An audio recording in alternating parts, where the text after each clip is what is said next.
Assalamualaikum warahmatullahi wabarakatuh. Waalaikumsalam warahmatullahi wabarakatuh. Bismillah walhamdulillah wassalatu wassalamu ala rasulillah sayyidina Muhammad abdillah wa ala alihi wa sahbihi wa mawala la hawla wa la quwata illa billah.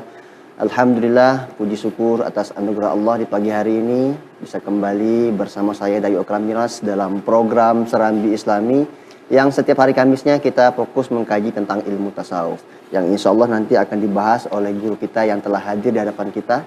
Yang pertama ada narasumber kita yaitu Syekh Akbar Muhammad Fatur Rahman MAG. Beliau ini merupakan mursyid Tarekat Idrisiyah Tasikmalaya. Assalamualaikum Syekh. Waalaikumsalam warahmatullahi wabarakatuh. Kabar baik ya saya? Sehat? Alhamdulillah, sehat.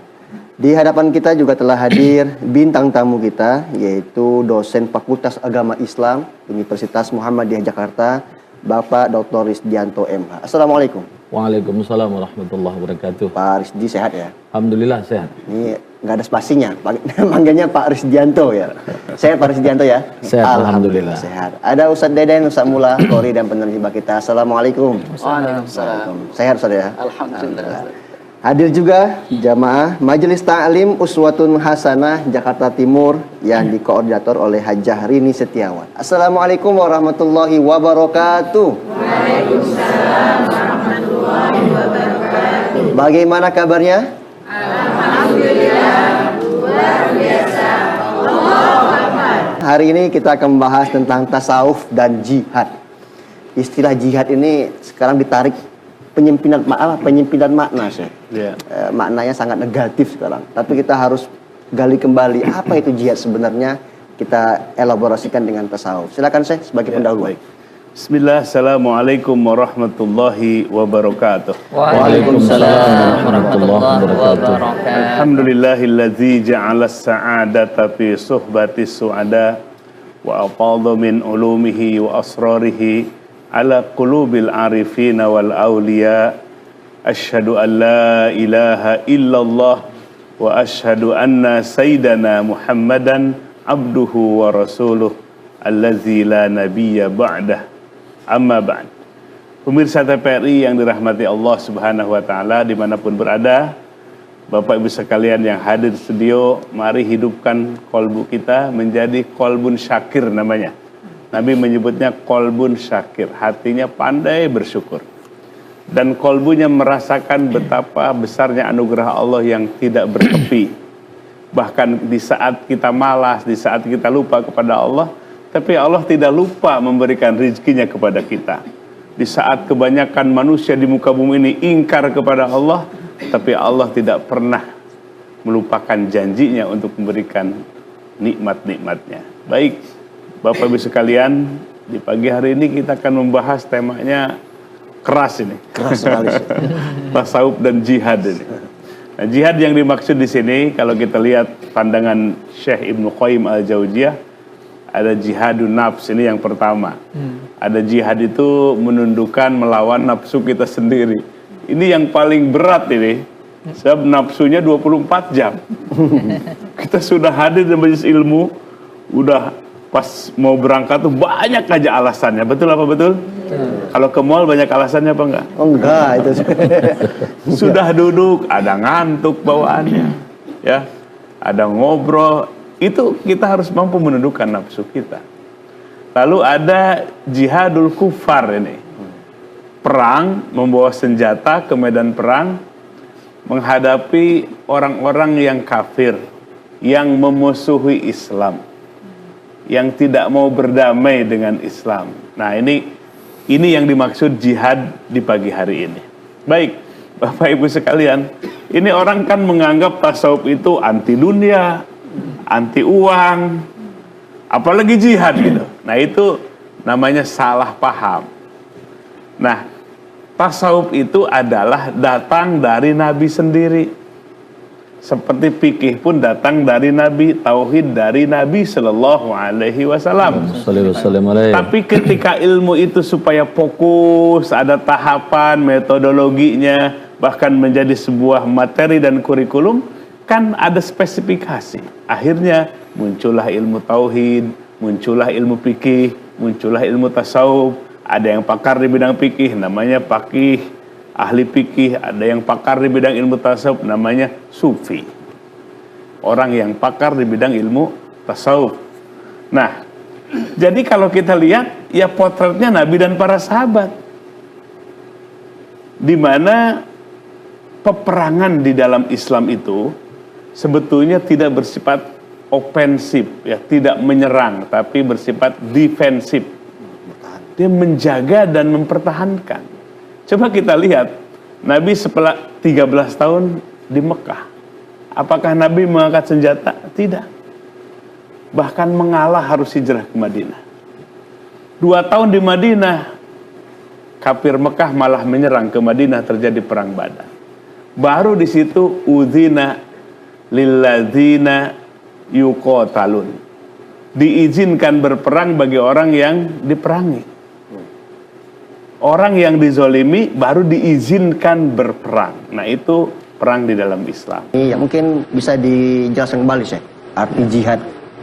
Ya, jadi begini, pemisahan tadi mengelaborasi lagi, ada sufi, itu ulama yang fokus dalam ilmu tasawuf. Ada faqihun, jamannya fuqaha, ulama yang fokus dalam ilmu fikih.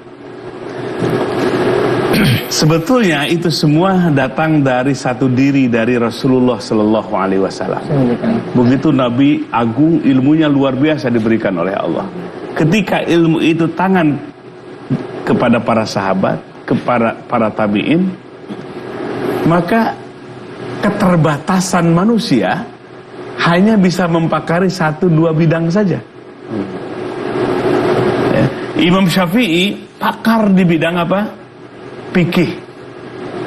Tapi beliau tidak pakar di bidang ilmu tasawuf. Itu gambaran memang keterbatasan manusia. Berbeda dengan siapa?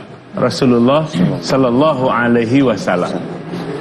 Maka tasawuf dengan jihadnya ini nggak bisa dipisahkan. Seperti ilmu tauhid dan ilmu fikih dan ilmu tasawuf nggak bisa dipisahkan. Maka kalau kita menelusuri dalam ilmu fikih itu ada 4 tema besar. Yang pertama adalah disebut bab ubudiyah, bab ibadah. Mulai dari sholat, toharohnya, sampai haji. Ada bab besar fikih yang kedua, bab muamalah, interaksi. Ada jual beli, ada sewa menyewa, gade, dan yang lain-lainnya. Ada bab yang ketiga dalam fikih, namanya bab munakahah, pernikahan. Dan yang terakhir ini bab jihad, ya, bab qadha, bab hukum. Jadi kalau demikian, ketika kita kembalikan bahwa ilmu tauhid, fikih dan tasawuf itu adalah satu kesatuan, berarti para kaum sufi pun tidak akan lepas dari bab fikih, bab jihad itu. Kita angkas nih, ada satu kisah. Ibu-ibu pengen dengar gak kisah? Namanya Ibrahim bin Adham. Ada yang kenal nggak? Ya kenal aja. Kenal di mana gitu? Kenal aja. Ibrahim bin Adham itu dimasukkan oleh para mu'arrikh sejarawan abad kedua. Wafat beliau sekitar 160 Hijriah. Beliau itu adalah putra seorang raja dari Khurasan. Jadi beliau itu sebut apa? Kalau anak raja namanya apa? Pangeran. Tapi ada satu kisah yang mengejutkan. Yang namanya seorang pangeran fasilitasnya mewah. Dia megah. Dia punya hobi berburu ke hutan. Satu waktu dia berburu ke hutan. Kemudian tiba-tiba ada suara tanpa jasad. Kata-katanya apa? Hei Ibrahim, bukan untuk itu aku ciptakan. Ibrahim bin Adham kaget. Mana orangnya ini? Yang ada hanya suaranya saja. Tapi kata Ibrahim bin Adham, ini mah setan dah, udah jalan terus. Pacu lagi kudanya. Tiba-tiba datang lagi suara itu. Dengan suara yang sama. Hei Ibrahim, bukan untuk itu aku ciptakan di dunia. Ibrahim pun diam, cari-cari, mana orangnya? Gak ada. Kata Ibrahim bin Adham, itu mah setan. Lari lagi dia memicu kudanya. Yang ketiga kalinya datang suara itu semakin dekat. Datang dari kuda itu sendiri. Kemudian Ibrahim bin Adham menghentikan kudanya, memeriksa. Kok gak ada orangnya? Tapi suaranya begitu dekat. Kata-katanya Ibrahim bin Adham, kau diciptakan bukan untuk memburu, bukan untuk berpoya-poya seperti itu. Di situ Bapak Ibu sekalian, Allah bukakan mata hati. Terbukalah Ibrahim bin Adham akan kebenaran. Lalu dia buru-buru ke rumah. Apa yang ia lakukan? Ia ingin menanggalkan semua fasilitas mewahnya. Ia ingin pergi ke Baitullah. Begitu di dalam pikirannya itu. Jadi 180 derajat berubah. Tuh, kalau Allah membukakan mata hati seseorang. Akhirnya Ibrahim bin Adham bagaimana, Pak? Baju mewahnya ditukar sama petani. Dia pakai baju petani, bawa bekal seadanya, tinggalkan kerajaannya, dia pergi menuju Baitullah. Sepanjang perjalanan hidupnya, kemudian Ibrahim bin Adham jadilah seorang ulama sufi yang sangat terkenal. Nah, Ibrahim bin Adham itu sepanjang hidupnya dia berjuang menjadi bala tentara kaum muslimin melawan pasukan Romawi. Bahkan dikisahkan oleh salah satu sahabatnya, Ibrahim bin Adham pernah berperang, mengalahkan 360 musuh, dan kudanya diambil semua sebagai rampasan. Dia bisa menghalau 360 kuda tanpa apa? Tanpa penunggangnya. Hebatnya.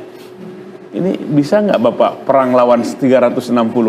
Mati semua 360. Kira-kira berani apa enggak? Sakti apa enggak?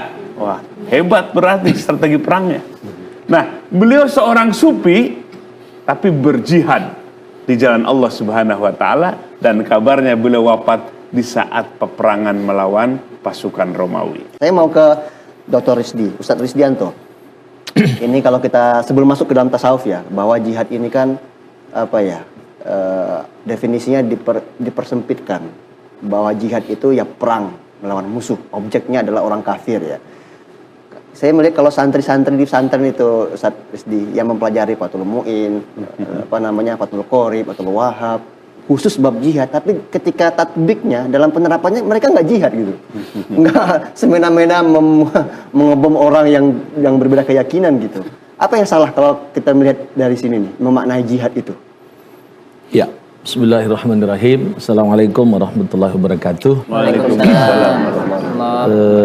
Izin saya menjawab. Ya, silakan. Jadi betul bahwa tadi sudah dijelaskan oleh Syekh tadi. Kalau mengambil pendapat Ibnu Qayyim Al-Jauziyah, dan bahkan kalau mau dilihat juga pendapat ulama Yusuf Al-Qaradawi itu, bahwa membagi terminologi jihad itu ada dua macam. Ada jihad perang dan ada jihad moral. Oke.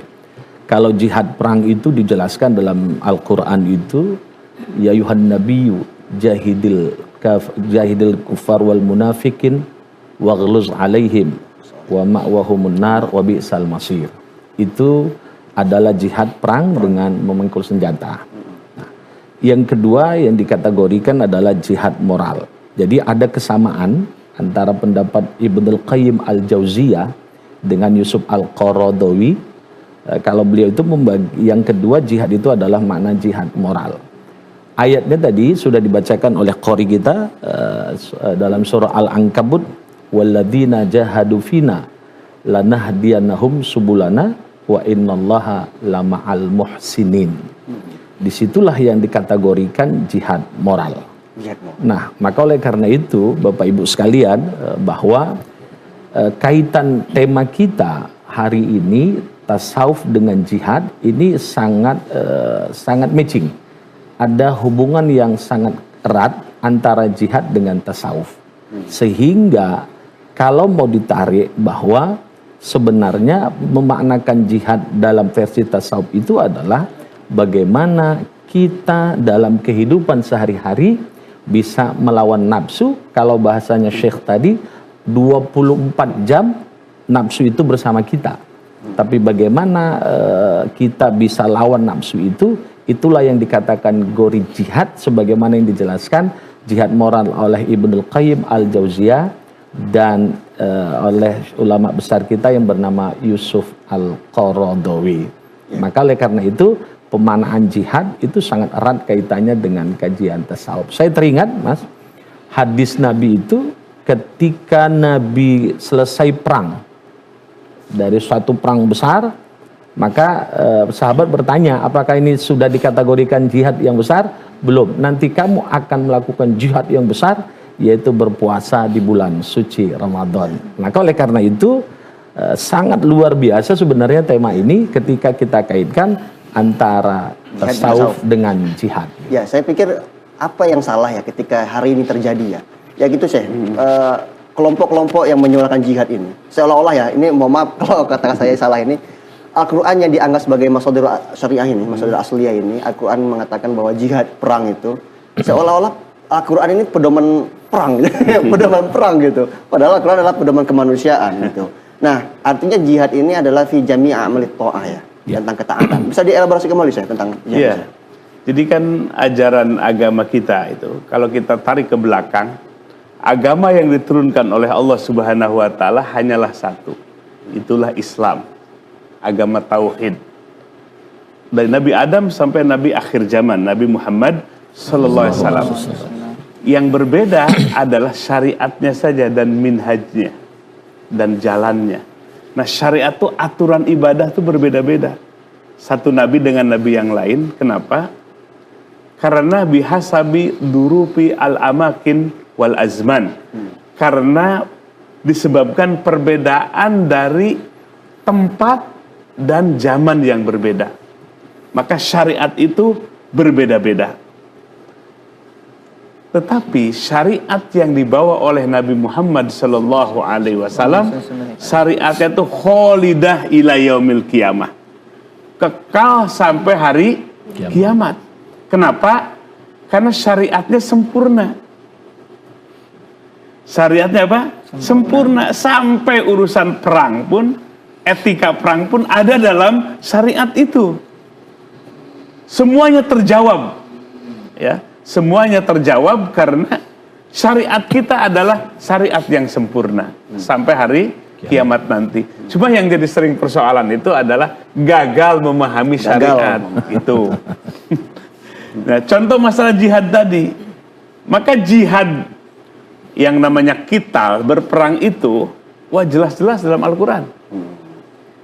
Hanya bisa berlaku apabila kita kaum muslimin diusir atau diperangi bukan karena wilayah, tapi semata-mata karena agama.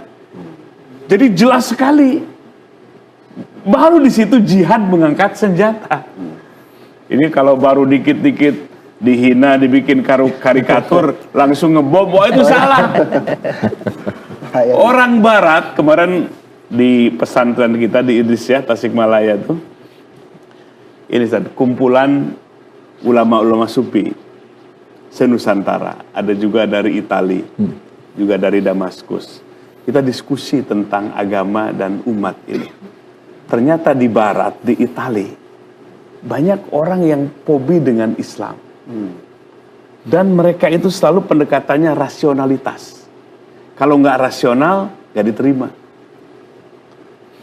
Nah, jadi kalau misalnya di dunia Barat ada yang menghina Nabi dengan bikin karikaturnya, ya jangan dengan bom, lawan aja dengan karikatur lagi. Kan dalam agama itu uzunun bi uzunin, ya hidung dengan hidung. Jadi kalau karikatur dengan karikatur lagi. Artinya wajar mereka seperti itu karena risalah ini belum sampai kepada mereka. Justru itu adalah introspeksi diri kaum muslimin supaya punya apa?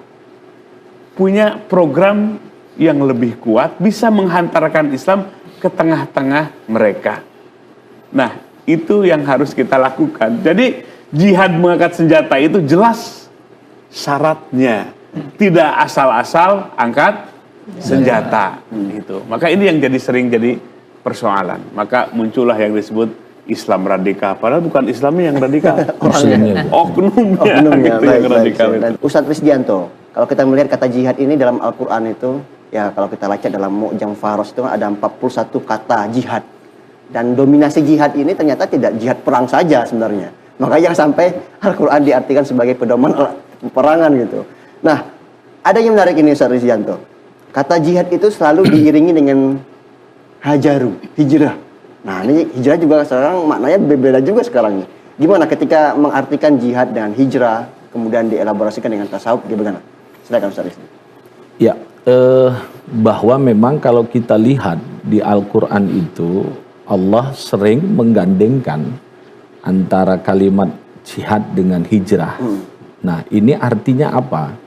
Bahwa seharusnya konteksnya itu ketika dia sudah berjihad melawan nafsu, kalau konteks kita hari ini jihad melawan nafsu itu kan berarti sudah dunianya kajian tasawuf. Kita tidak memakai jihad yang ala perang itu kita tidak pakai itu. Maka ketika kita sudah jihad melawan nafsu, maka yang harus kita lakukan apa? Wahajaru, dan hijrahlah. Arti hijrah itu secara gampangnya adalah meninggalkan yang tidak baik kepada yang baik. Maka ini kan sama dengan jihad itu tadi. Jadi ada elaborasinya, ada satu kesatuan yang tidak bisa dipisahkan. Maka ketika orang sudah berhijrah, ketika dia sudah berjihad, maka dia harus berhijrah. Atau dia berhijrah baru berjihad, bisa? Bisa jadi. Jadi sebenarnya hijrah itu kan kalau dalam surah Al-Mudaththir itu kan warujza fahjur. Ya, perbuatan yang tidak baik, gampangnya ibu-ibu yang kemarin masih malas sholat, nah, mulailah kita untuk mau kembali sholat-sholat yang seperti sholat-sholat yang disunahkan. Ya, itu kan dikategorikan hijrah. Yang kemarin ibu emak-emak kita yang biasa gosip, nah, atau ibu-ibu ya jamaah sekalian yang biasa ngeser-ngeser informasi yang belum jelas, fitnah, ghibah dan segala macam di TikTok, itu kita kurangi. Nah, itulah memaknakan jihad hijrah dalam konteks kekinian sekarang ini. Ini penting, karena bagaimanapun yang namanya jihad hijrah itu adalah bagaimana kita semuanya kita kembalikan kepada hal yang positif. Nah, terkadang kan kita tidak.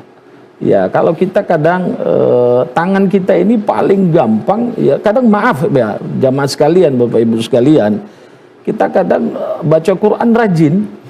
Wah, kalau baca Quran tuh Masya Allah Syekh. Ya, itu kalau habis sholat terus baca Quran rajin. Tapi kadang kan seperti itu, kita sambil baca Quran, sambil juga cek yang enggak benar gitu. Ini kan kadang kan bertolak belakang. Maka sebenarnya memaknai hijrah itu dalam hal yang kecil itu Masya Allah.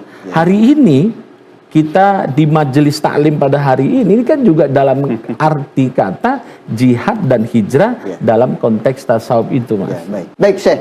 Ya kalau sekarang kan negara bangsa kan udah ada batasan teritorial nih. Kalau dulu kan iqamatus suhu, memperluas wilayah. Kasusnya dengan Palestina gimana kalau kita mengartikan jihad?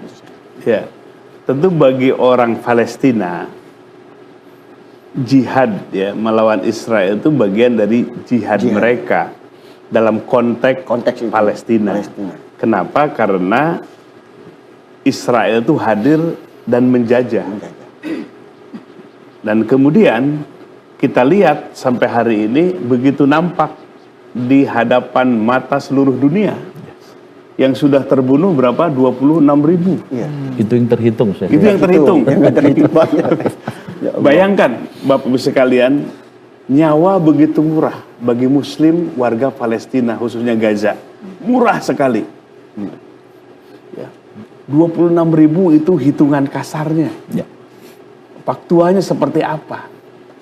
Maka dari situ menunjukkan jihad itu, jihad mengangkat senjata itu selalu ada, tergantung dari situasi dan kondisi. Nah, dikaitkan dengan Palestina, itu sebuah perjuangan. Coba, berjuang itu harus pakai strategi, namanya siasah. Jangan sampai kita baru punya 5 senjata, sudah coba-coba gitu ditembakin. Nah mereka punya ribuan. Ini kan namanya kurang perhitungan. Mati konyol Syekh. Ya. Itu di dalam Islam itu nyawa itu nomor satu. Dan yang disebut jihad itu selalu harus berhadap-hadapan. Bahkan yang paling bagus adalah bagaimana membangun bangsa Palestina dengan jihad di segala arah, pendidikan buat anak-anak mereka, ekonomi buat mereka, ya, membangun ilmu pengetahuan dan teknologi. Itu sebetulnya jihad hari ini. Jadi jihad dalam konteks hari ini adalah jihad yang secara holistik. Jihad dalam semua aspek dan lini kehidupan. Ini ada satu contoh misalnya satu buah toriko, ya, toriko Sufiyah yang bernama Sanusiyah, Idrisiyah Sanusiyah. Ini satu kitab ini menjelaskan tentang pergerakan mereka. Ini sangat holistik. Ajaran Islam diterapkan secara baik. Bahkan tarekat Sanusiyah itu menjadi lab tempat observasi peneliti antara din dan daulah, antara agama dengan negara. Contohnya adalah dari pergerakan Sanusiyah ini. Di sini, Bapak Ibu sekalian, digambarkan minimal ada 5 harokah. Ada 5 pergerakan yang disponsori oleh Syekh Muhammad ibn Ali As-Sanusi. Pertama, harokatul dakwah, pergerakan dakwah, menyeru manusia kepada jalan Allah. Yang kedua, harokah at-tarbawiyah, pendidikan. Mereka bangun dari TK sampai perguruan tinggi. Manusia harus dicerdaskan. Jadi itu adalah harokah, namanya at-tarbawiyah, pendidikan. Kemudian yang ketiga, harokah al-ijtimaiyah, bergerak dari sisi aspek sosial. Membuka lapangan pekerjaan, yang miskin disantuni. Itu adalah harokah ijtimaiyah, konteks sosial. Baru yang terakhir namanya harokah asiyasiyah, termasuk salah satunya memerangi para penjajah barat. Jadi lengkap ajaran Islam kita. Maka kita harus mendudukan makna jihad pada hari ini, konteksnya keindonesiaan, tidak mengangkat senjata, tapi kita mengisi lembaran-lembaran yang pernah dituangkan oleh para pendiri bangsa kita, para ulama diantaranya. Apa? Termuat dalam pembukaan Undang-Undang Dasar 45. Itu yang harus kita lakukan, jihad. Bagaimana mencerdaskan kehidupan bangsa ini. Jadi kita jihad semua dalam semua aspek dan lini kehidupan. Maka berangkatnya jihad itu selalu dari mana? Dari jihadun nafsi itu. Jadi kalau kita sudah jihadun nafsi, itu bisa jihad kepada semua lapangan kita. Ibu-ibu punya anak-anak nggak? Disekolahkan nggak? Dipesantrenkan nggak? Mahal nggak biaya pendidikan kita? Jangan disebut mahal. Bukan beli baju. Kalau beli baju mahal. Setahun 2 tahun dibuang.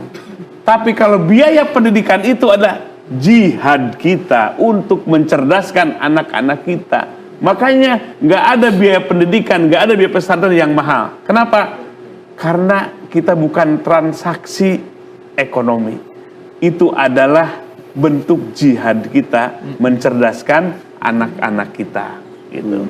Ustadz Resdianto, kalau kita kaitkan tadi ya tentang tasawufnya, jihad moral gitu ya. Apa yang perlu kita isi di saat ini ya, di lingkungan kita ini atau khususnya di Indonesia ini? Jihad moral apa yang perlu kita persiapkan saat ini? Iya, ketika kita kontekstualkan makna jihad moral di masa kekinian itu, tentu ini kan berawal dari adanya kita memang dalam hidup itu tidak boleh, satu, tidak boleh menyakiti orang lain. Maka tadi luar biasa surah Al-Ankabut itu diakhirkan kan dengan wa innallaha la ma'al muhsinin. Apa yang dimaksud dengan al-muhsinin? Ihsan itu adalah ketika kita mampu, sanggup berbuat baik kepada orang yang tidak pernah berbuat baik. Itu Kalau ibu di rumah sering dikasih tetangga makanan, ibu balas itu dengan juga kita sering memberi, itu biasa. Sering nggak ibu? Atau kebalikannya, ibu sering dikasih, tapi tidak pernah ngasih tetangga. Maka tipikal orang itu ada bakhil, ada syuh. Kalau bakhil, untuk orang lain pelit, untuk kita loyal. Tapi kalau syuh itu parah itu, Bapak Ibu sekalian. Syuh itu penyakit, untuk dirinya aja itu pelit. Apalagi untuk orang lain. Sehingga dia pengen kalau makan pengen ditraktir aja. Atau dia memang perokok, Pak, Bapak sekalian, dia perokok tapi nggak pernah bawa rokok, tapi dibawa mancis saja. Supaya apa? Supaya diberi orang lain. Itu namanya syuh. Yang kedua tadi bakhil. Bakhil dan syuh ini tidak baik. Maka tadi sudah dijelaskan di ayat itu bahwa sesungguhnya Allah bersama orang-orang yang al-muhsinin.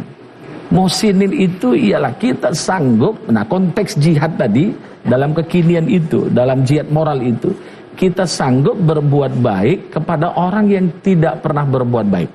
Contoh konkretnya, hidup kita sekarang terkadang kita hidup difitnah orang, digunjing orang, maka apa yang harus kita lakukan? Konteksnya supaya jihad tadi dalam kaitannya dengan jihad moral adalah kita doakan saja orang itu.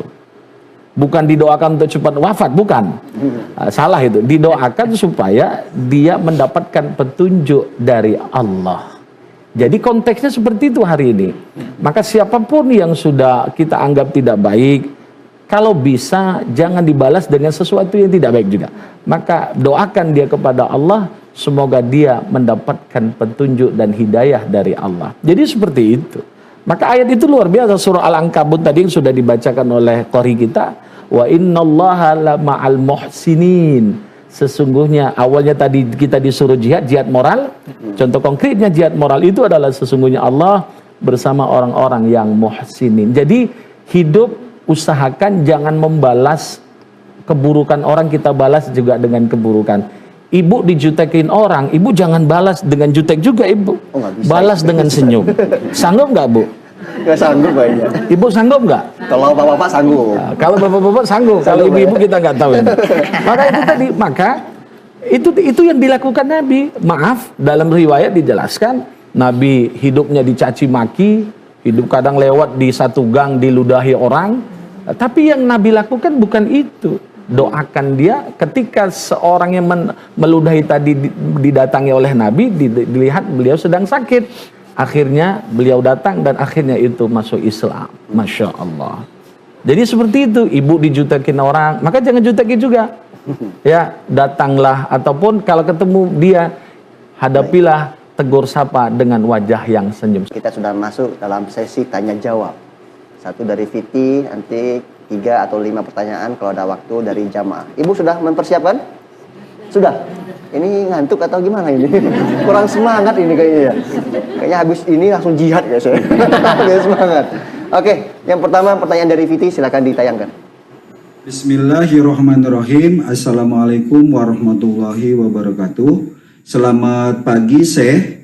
Perkenalkan, nama saya Cahyono. Terima kasih atas kesempatannya di pagi hari ini. Yang saya akan tanyakan adalah, apakah boleh pergi berperang membela saudara kita di Palestina? Dan bagaimana hubungannya dengan ilmu tasawuf? Terima kasih atas pencerahannya. Wassalamualaikum warahmatullahi wabarakatuh. Waalaikumsalam warahmatullahi wabarakatuh.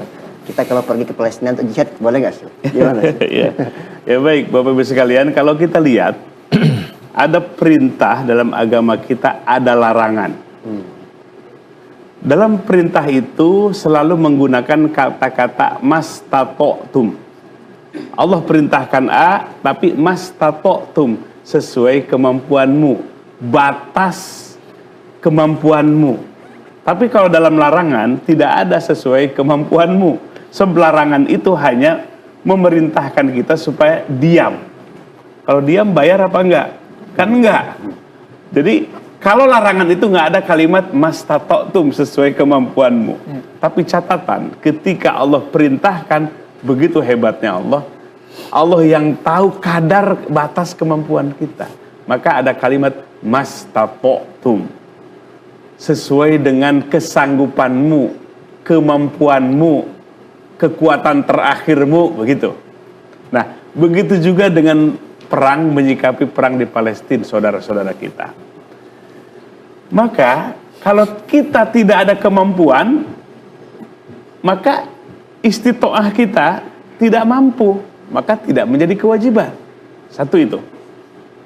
Jadi kewajiban itu mengikat kalau kita ada daya dan kemampuan.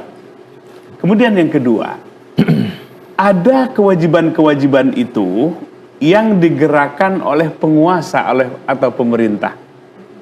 Nah, kaitan dengan jihad ke Palestina itu bukan pribadi ke pribadi, tapi kaitan penguasa atau pemerintah yang ada. Maka sebetulnya menyikapi saudara kita di Palestina adalah kita berikan jihad kita dengan kemampuan kita. Apakah dengan harta, ya, apakah dengan doa terutama. Itu adalah bagian dari jihad kita di jalan Allah Subhanahu wa Ta'ala. Karena persaudaraan kaum muslimin ini nggak dibatasi oleh negara, nggak dibatasi oleh benua. Innamal mu'minuna ikhwah. Sesungguhnya orang-orang yang beriman itu bersaudara. Persaudaraannya dipersaudarakan oleh Allah. Tapi ada batas kemampuan kita. Maka kita bisa menyumbangkan dengan sebagian harta kita atau doa-doa terbaik kita buat mereka.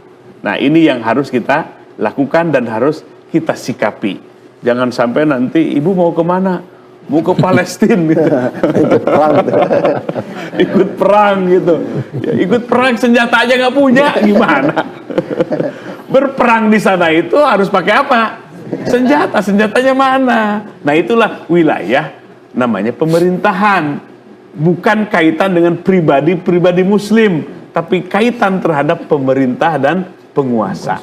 Nah, itu catatannya. Jadi tetap kita bisa berbuat kebaikan dengan cara berjihad. Jihad itu dengan dua bentuk. Bi amwalikum wa anfusikum. Bentuk jihad itu dengan dua cara. Dengan harta kalian atau dengan diri kita sendiri. Jadi kalau dengan diri kita tidak bisa berperang, maka amwal, harta kita untuk berjihad di jalan Allah, membela saudara kita. Atau yang paling murah apa? Doa terbaik kita. Mahal nggak Pak kalau ngedoa, Bu? Bayar nggak? Ada tarifnya apa nggak? Enggak ada. Nah itu mahal sekali mendoakan kita. Makanya kan kita pingin berimpak kepada orang, semua manusia, bisa apa enggak? Kita bisa bersodakoh kepada semua orang, bisa apa enggak? Bisa. Sodakohnya dengan doa. Bahkan dengan orang yang sudah meninggal dunia. Walladzina ja'u min ba'dihim. Orang-orang yang telah mendahului kita, bisa kita bersodakoh dengan doa kita. Jadi kalau kita mendoakan, Allahumma gfirli muslimin wa muslimat, ya Allah ampuni orang-orang muslim dan muslim yang wanita. Al-ahya'i minhum wal amat, yang hidup maupun yang mati. Sama kita bersodakoh dengan doa itu kepada semua kaum muslimin, laki perempuan, yang hidup dengan yang mati. Itulah makna jihad kita dengan doa kita. Baik, siapa yang mau bertanya? Yang pertama siapa? Silakan. Assalamualaikum warahmatullahi wabarakatuh. Waalaikumsalam warahmatullahi wabarakatuh. Perkenalkan, nama saya Dedi. Alhamdulillah dan terima kasih sudah diberi kesempatan untuk bertanya. Izin bertanya, Syekh. Ya. Apakah dalam tasawuf ada amalan wirid khusus jika kita sedang berada di medan perang? Wah. Terima kasih atas jawaban dan pencerahannya. Wassalamualaikum warahmatullahi wabarakatuh. Waalaikumsalam warahmatullahi wabarakatuh. Dulu itu dalam berperang di masa Nabi itu 1 lawan 10. 1 lawan 10.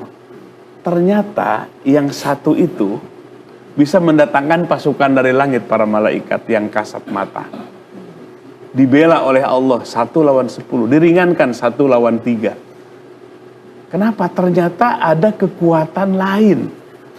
Ada bantuan pasukan dari mana? Langit. Para malaikat ikut memerangi orang-orang kafir. Maka ada doa-doa khusus ini. Ya.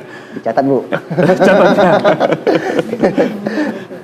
Yang paling singkat adalah kalimat Ya Hayyu Ya Qayyum.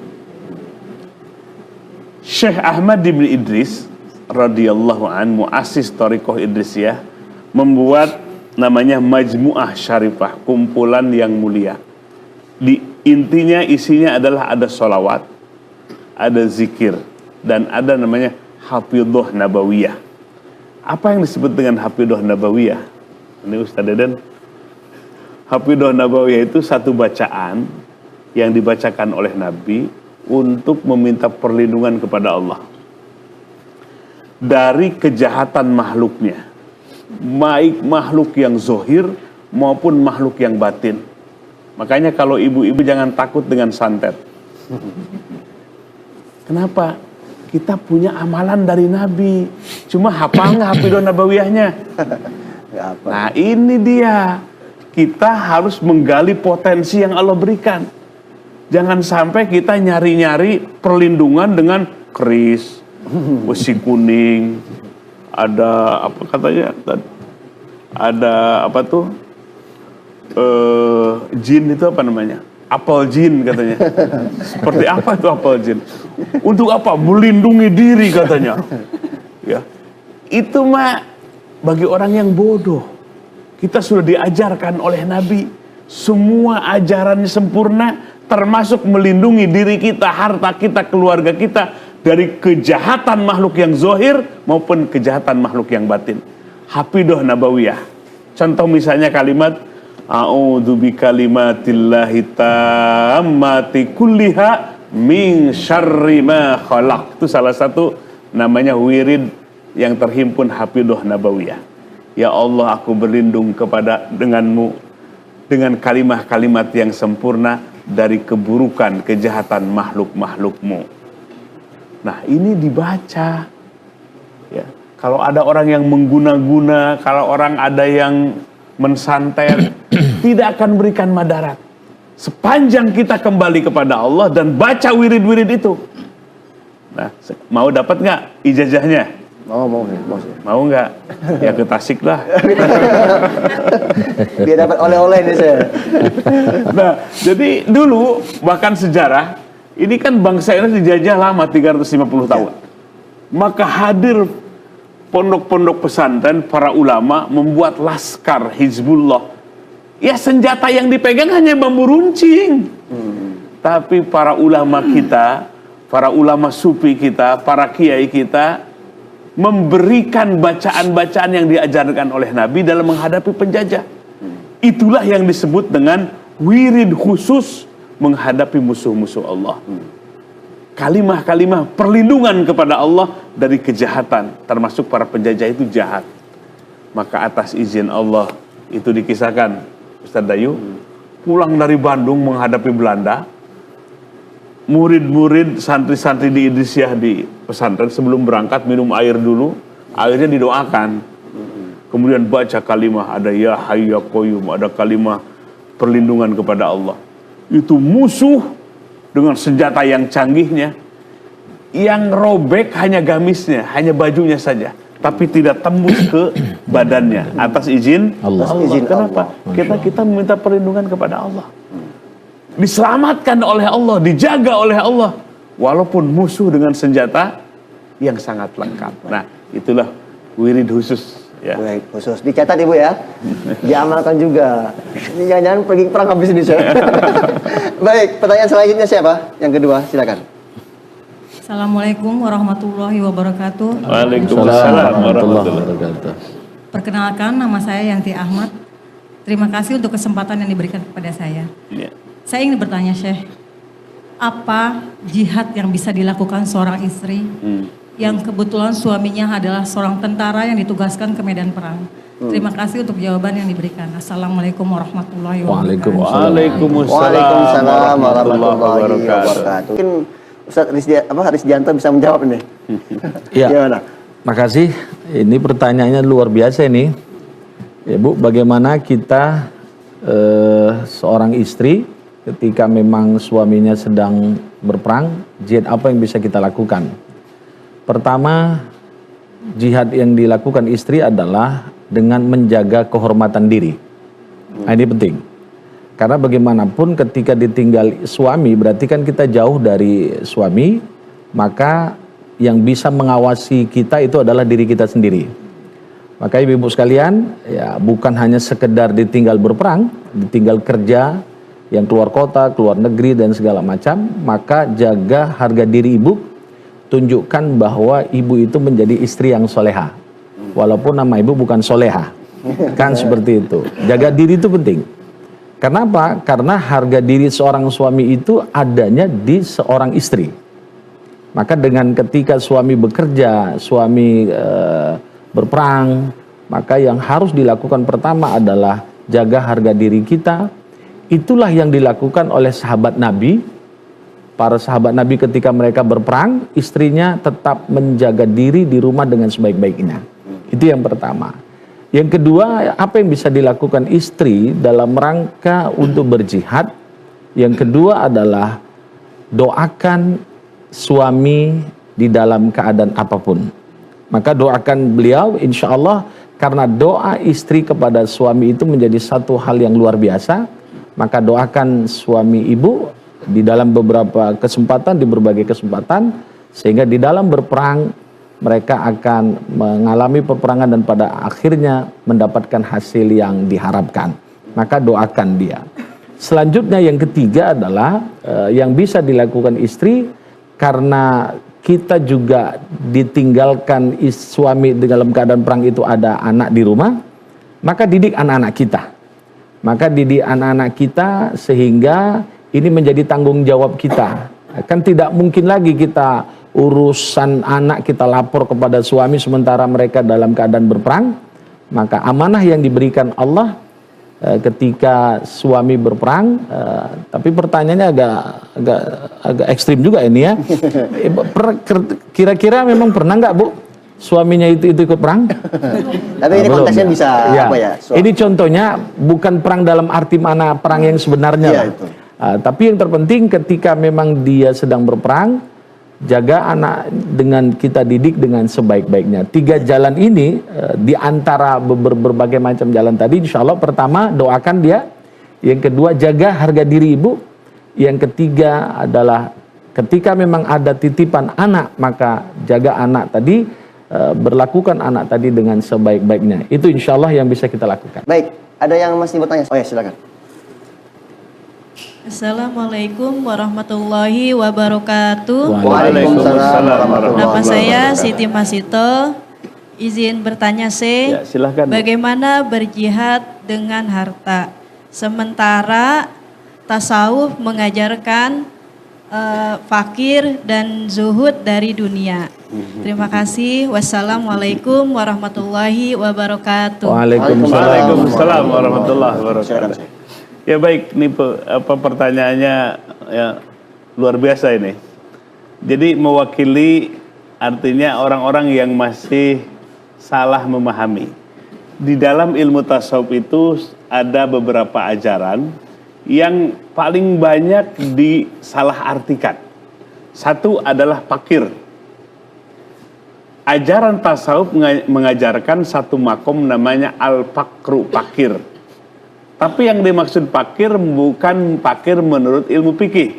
Kalau fakir menurut fikih itu artinya penghasilannya kecil dan pengeluarannya lebih banyak. Tapi kalau fakir dalam ilmu tasawuf itu di mana membangun makom hati kita fakirnya kepada Allah. Butuhnya kepada siapa?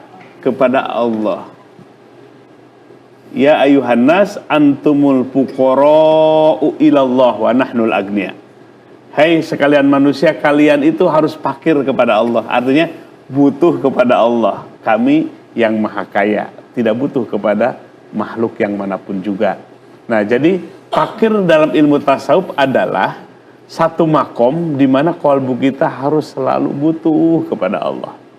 Sekarang mau dites nih. Siap jujur nggak ibu-ibu bapak sekalian yang ada di studio? Siap jujur apa enggak? Tes kejujuran Ibu. Tes kejujuran ini. Ya. Butuh kepada Allah dibandingkan butuh dengan sembako, butuh mana? Kalau sembako kayaknya nih. Ya Ibu ya. Banyak orang yang belum merasa butuh kepada Allah. Betul nggak? Nggak merasa butuh dengan Allah. Tapi kalau kepada benda, sembako, wah kebutuhannya luar biasa. Naik dikit gimana? Demo kan? Demo. Tanda orang belum mengenal kepada Allah. Kalau kita mengenal kepada Allah, asyaddu ihtiyajan ilallah, pasti kita akan sangat butuh kepada Allah.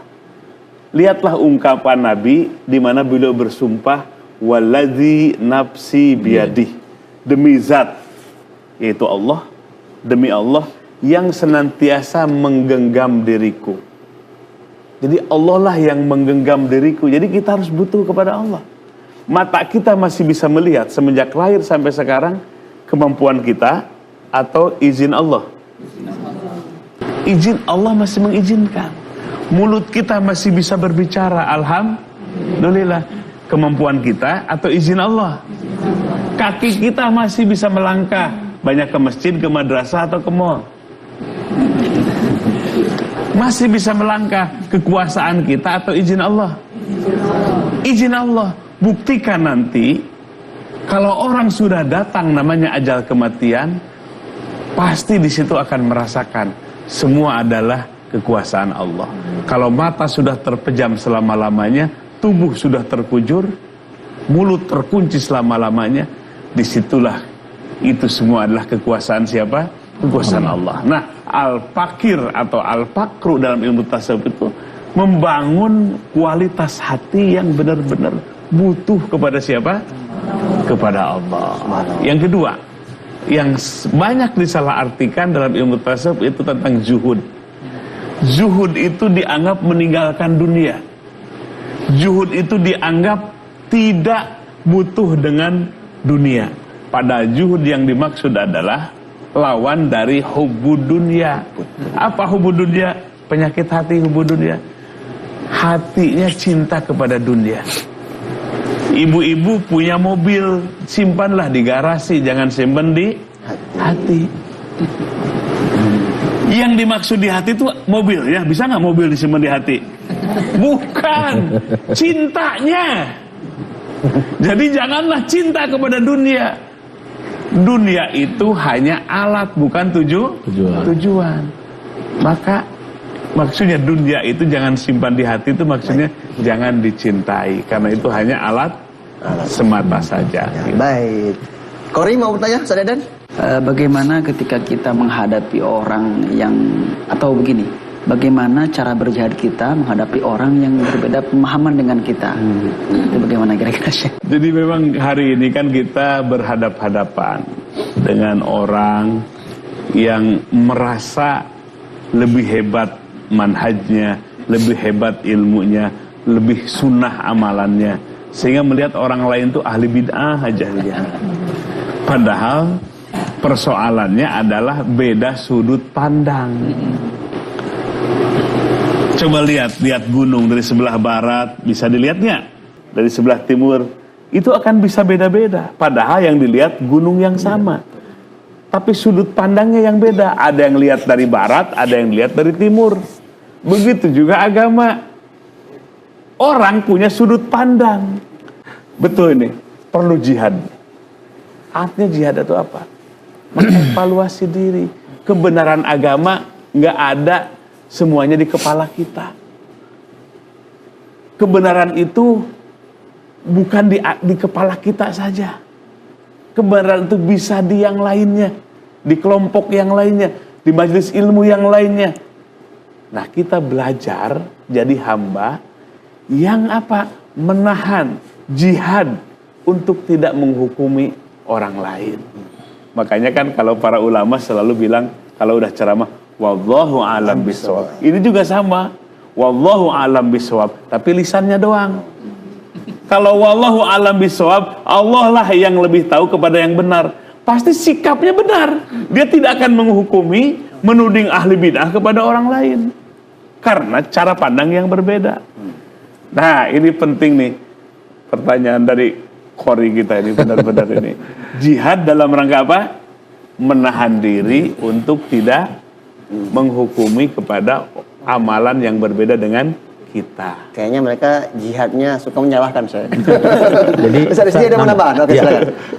Izin Syekh, Ibu sekalian, Ustaz Kang Deden, bahwa jihad dalam melihat perbedaan pendapat ini, ada satu ungkapan yang luar biasa yang dijelaskan oleh Imam Maliki itu, ra'yuna shawab wa yahtamilul khata'.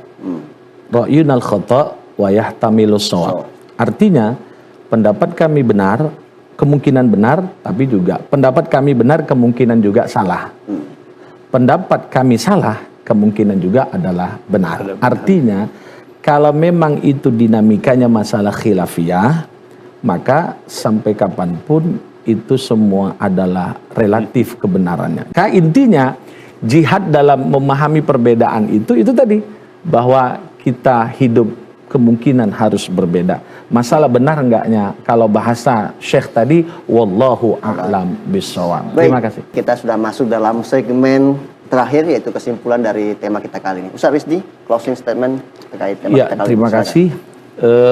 Kesimpulan dari tema kita berkaitan tentang tasawuf dan jihad, bahwa konteks hari ini maka jihad itu adalah, kita pakai istilahnya dari Ibnul Qayyim Al-Jauzi ataupun Yusuf Al-Qaradawi tadi, adalah jihad moral. Sehingga dalam 24 jam kita yang selama kita hidup, itulah yang bisa kita lakukan. Sehingga ayo kita jihad sebagaimana yang sudah dijelaskan Allah dalam Al-Quran, warrujza fahjur. Itulah makna jihad yang dikategorikan jihad nafsu tadi. Maka hidup harus lebih baik, sehingga semoga dengan hidup kita lebih baik, nanti insya Allah kita wafat menjadi husnul khotimah. Amin, amin. Nah, banyak amalan-amalan yang sudah dijelaskan Syekh tadi, berkaitan amalan-amalan yang memang itu langsung dari Quran, ataupun dari hadis Nabi, ataupun amalan yang sudah dijelaskan oleh para ulama. Sehingga jihad dalam kategori konteks hari ini, dalam amalan untuk tasawuf adalah, ayo mari kita berubah semaksimal mungkin, sebisa mungkin menjadi orang yang lebih baik lagi. Alhamdulillah hari ini majelis kita ini insya Allah dalam rangka jihad. Ini kan jihad yang dikategorikan jihad nafsu tadi. Ini majelis ilmu yang luar biasa, majelis tolabul ilmi yang luar biasa, sehingga insya Allah ini menjadi satu hal yang positif bagi kita, sehingga kita termasuk orang-orang yang melakukan jihad konteks hari ini, yaitu menuntut ilmu. Semoga menjadi amal baik bagi kita semuanya. Saya pikir itu. Ya, silakan Syekh kesimpulannya. Ya, baik pemirsa TVRI yang dirahmati Allah Subhanahu wa taala. Jihad itu yang paling banyak maknanya, yang paling banyak tafsirnya. Sehingga jihad itu adalah masuk kepada semua lini dan aspek kehidupan. Dan ketika kita mengkerucutkan dalam konteks keindonesiaan, jihad kita di semua lapangan kehidupan kita. Karena jihad yang sesungguhnya adalah mengorbankan. Ada yang kita korbankan, baik harta maupun diri kita di jalan Allah Subhanahu wa taala.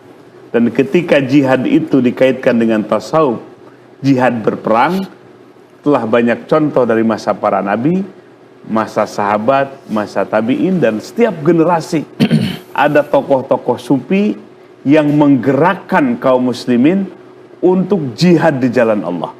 Membuat satu risalah seperti Syekh Ahmad Syarif As-Sanusi membuat satu risalah namanya Risalah Jihad untuk membangkitkan bangsa Libya menghadapi penjajah orang-orang Itali, sehingga mereka bergerak mau ke medan perang dan mengusir para penjajah Itali, dan pada kemudian dimerdekakan oleh Allah Subhanahu wa taala.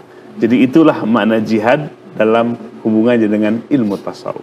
Jadi ada pelajaran penting yang kita dapatkan di hari ini, bahwa memahami jihad, apapun itu, jihad, hijrah, kafir, apapun istilah yang ada di dalam nas Al-Quran ataupun hadis, tidak bisa dipahami secara parsial, harus dipahami secara holistik, secara menyeluruh.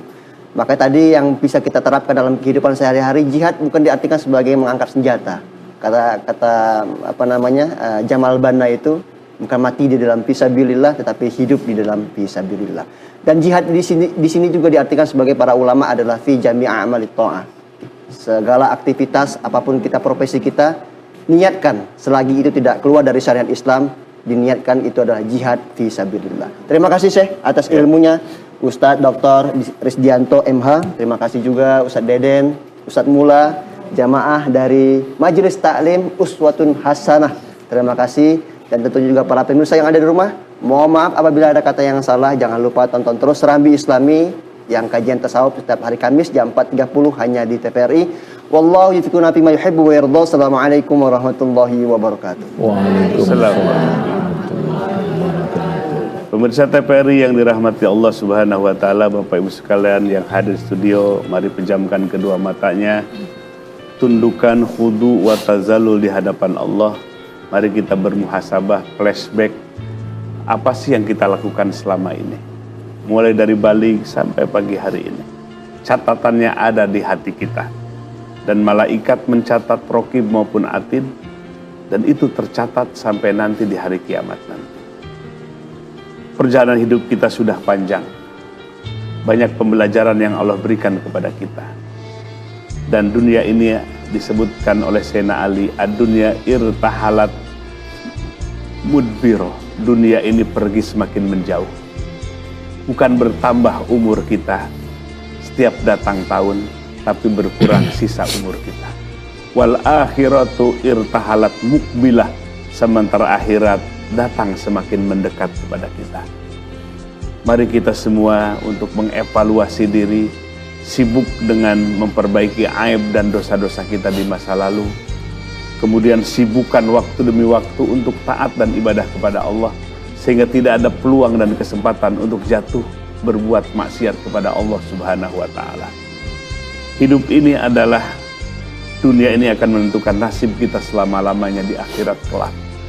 Jangan cita-citakan dunia, tapi dunia ini sarana untuk mendapatkan kebahagiaan yang abadi, yang selama-lamanya di akhirat kelak, di surganya Allah Subhanahu wa taala. Evaluasi, apa kita sudah rindu kepada surga? Kalau belum, berarti surga pun belum rindu kepada kita. Kata Syekh Ibnu Athaillah As-Sakandari dalam Hikam, apabila cahaya keyakinanmu telah menyinari hatimu, maka kau akan melihat akhirat itu jauh lebih dekat kepadamu. Dan apabila cahaya keyakinan itu telah menyinari hatimu, maka kau akan melihat dunia itu bukan gemerlapnya, bukan wahnya, tapi dunia itu akan rusak dan punah. Maka oleh sebab itu bangkitkan kesadaran penuh hati kita, songsong masa depan di akhirat kita dengan bangkit untuk beramal soleh, mumpung kesempatan itu masih ada di hadapan kita. Janganlah kita menjadi orang yang rugi menyia-nyiakan kesempatan ini. Mari angkat kedua tangan kita berdoa dan munajat kepada Allah Subhanahu wa taala. Allahumma salli ala sayyidina wa habibina wa syafi'ina wa maulana Muhammad wa sallim wa radiyallahu tabaraka wa ta'ala an kulli sahabati Rasulillahi ajmain. Ilahana dawiqna ya dzal jalali wal ikram, ladzata jami'i asma'ika wa sifatika wa musyahadati zatik fi tajalliyatika bi 'azamatika wa kibriyaik kama dawaqta dzalika nabiyyaka sayyidana wa maulana Muhammadan sallallahu alaihi wasallam fi hadrati qudsikal a'la bika minka fika laka zauqan ilahiyan. Ya Rabb, wahai Tuhan kami, ampunkan seluruh dosa-dosa kami. Kami mengakui hamba yang bergelimang dosa dan kemaksiatan. Ya Rabb, ampunkan dosa yang kami lakukan mulai dari balik sampai pagi hari ini. Dosa yang disengaja maupun dosa yang tidak disengaja. Dosa yang kami lakukan dengan terang benderang ataupun dosa yang kami lakukan secara sembunyi-sembunyi, padahal Engkau selalu mengawasi kami. Ya Rabb, kami tidak bisa menyebutkan satu persatu saking banyaknya dosa. Tapi Engkau pernah menyampaikan dalam hadis qudsi, barang siapa hambaku datang kepadaku ingin diampuni dosa-dosanya. Walaupun kalian membawa dosa memenuhi bumi ini sampai ke awan yang paling tinggi, aku ampuni dosamu sekalian tanpa aku sisakan. Ya Rob, ampunkan dosa-dosa kami dan dosa kedua orang tua kami. Ada orang tua kami yang tidak bisa berkumpul lagi dengan kami. Jadikan alam barjahnya raudhatun min riyadil jannah, taman-taman surga yang membahagiakan mereka. Ya Rob, hidupkan hati kami selama-lamanya. Jikalau datang saatnya ajal kematian, jadikan kematian kami kematian husnul khotimah. Mampuhkan lisan ini mengucapkan kalimah thayyibah, kalimah la ilaha illallah. Jauhkan kematian kami dari kematian yang buruk, kematian su'ul khotimah. Amin ya Allah. Ya Ghaniyu agnina bifadlika amman siwak. Wahai Zat yang maha kaya, limpahkan rezeki yang luas bagi kami untuk bekal akhirat kami. Amin. Rabbana hablana min azwajina wa dzurriyyatina qurrata a'yuni waj'alna lil muttaqina imama. Wahai Tuhan kami, jadikan keluarga kami keluarga yang sakinah mawadah warahmah. Jadikan anak cucu kami generasi yang berilmu dan bertakwa. Di saat kami sudah ada di alam kubur, ada mereka yang mendoakan kami, ada mereka yang memberikan kemanfaatan, ada mereka yang menggantikan dakwah setelah kami. Subhana rabbika rabbil izzati amma yasifun, wassalamun alal mursalin, walhamdulillahi rabbil alamin.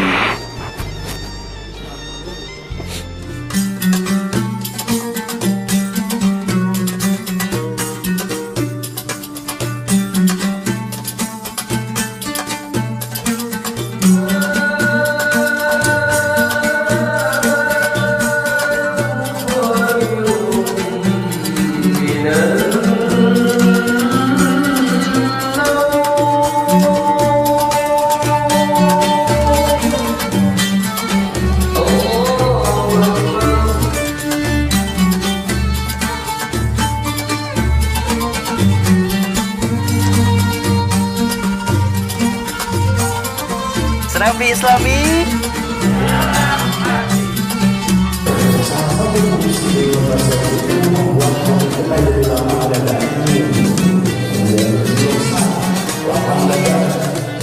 Nah, sementara hari ini kemajuan yang membuat Allah dan Allah semakin berlimpah maka efek yang akan dirasakan adalah semakin tekanan yang besar. Maka untuk itu mereka dengan masalah salah satunya adalah mengerjakan mencoba. Nah, dalam situasi